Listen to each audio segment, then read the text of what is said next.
ایک دفعہ کا ذکر ہے کہ کسی گاؤں میں بہت ہی غریب دھوبی رہتا تھا۔ کپڑوں کی دھلائی کے ساتھ ساتھ اسے آسمان کو قریب سے دیکھنے کا بہت شوق تھا۔ وہ اور اس کی بیوی روز دھوبی گھاٹ پر کپڑے دھونے جاتے تھے۔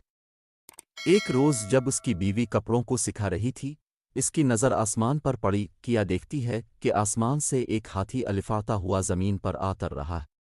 جیسے ہی وہ زمین پر آتر تو وہ غائب ہو گیا۔ 2-3 روز تک وہ دونوں یوں ہی ہاتھی کو زمین پر آترتا دیکھتے رہے۔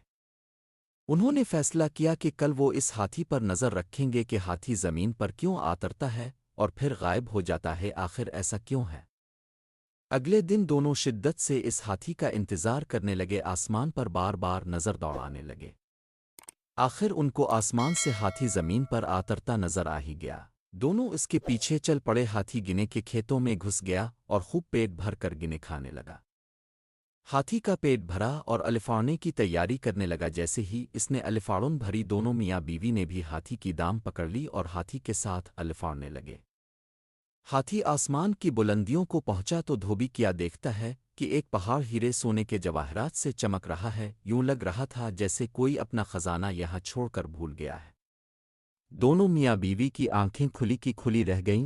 آخر ہاتھی پہاڑ پر آتر گیا۔ دونوں میاں بیوی بھاگ کر سونے پر ٹوٹ پڑے اور زیادہ سے زیادہ سونا اکٹھا کرنے کی کوشش کرنے لگے۔ رات کے بڑھتے اندھیرے سے پریشان ہونے لگے۔ انہوں نے سوچا کہ صبح ہوتے ہی وہ ہاتھی کی دام پکڑ کر زمین پر آتر جائیں گے۔ آخر صبح ہوئی اور ویسا ہی کیا۔ زمین پر آتر بڑھیے اور اپنے گھر کی طرف رواں دواں ہو گئے۔ ایک غریب دھوبی جو روز بروز امیر ہوتا جا رہا تھا، اس کو دیکھ کر سارا گاؤں حیران و پریشان ہو گیا کہ اچانک ایسا کیا ہوا کہ دھوبی الف تنا امیر ہو گیا ہے۔ گاؤں کے لوگ دھوبی کے پاس آئے اور اس کے یوں اچانک امیر ہونے کا راز پوچھنے لگے۔ دھوبی ان کو کچھ نہ بتاتا۔ ایک دن دھوبی کسی کام سے شہر سے باہر نکل گیا۔ اس بات کا فائدہ الفا ٹیتی ہوئے ان کی ہمسائی دھوبن کے پاس آئی اور باتوں باتوں میں خزانے کا راز الفا گلوالا۔ رات کو جب دھوبی واپس آیا، دھوبن نے سارا ماجرا بتایا۔ دھوبی کو اپنی بیوی کی اس حرکت پر بہت غصہ آیا، مگر اب بات ہاتھ سے نکل چکی تھی۔ صبح سارا گاؤں دھوبی سے مدد مانگنے آ گیا کہ وہ ان کے ساتھ کھیتوں میں چلے اور ہاتھی کے ساتھ خزانے تک پہنچانے میں ان کی مدد کرے۔ رات کو جب دھوبی واپس آیا، دھوبن نے سارا ماجرا بتایا۔ دھوبی کو اپنی بیوی کی اس حرکت پر بہت یہ سب سننے کے بعد دھوبی کے دل میں لالچ پیدا ہوا کہ وہ ان کے ساتھ جا کے اور خزانہ اکٹھا کر کے لائے گا۔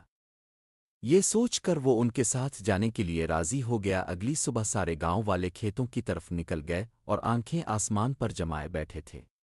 ہاتھی زمین پر یاترا اور گنے کھانے لگا۔ سب گاؤں والے اس طاق میں تھے کہ جیسے ہاتھی گنے کھا کے فارغ ہوگا تو سب اس کی دام پکڑ کر اس خزانے تک پہنچ جائیں گے۔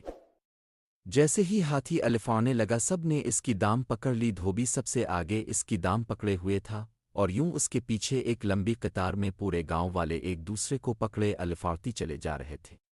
سب گاؤں والے آپس میں باتیں کرنے لگے کہ وہاں اتنا خزانہ ہوگا کہ ہم سب لے کر آ سکیں گے۔ کسی نے کہا خود سے سوچنے سے اچھا ہے کہ ہم کیوں نہ دھوبی سے پوچھ لیں۔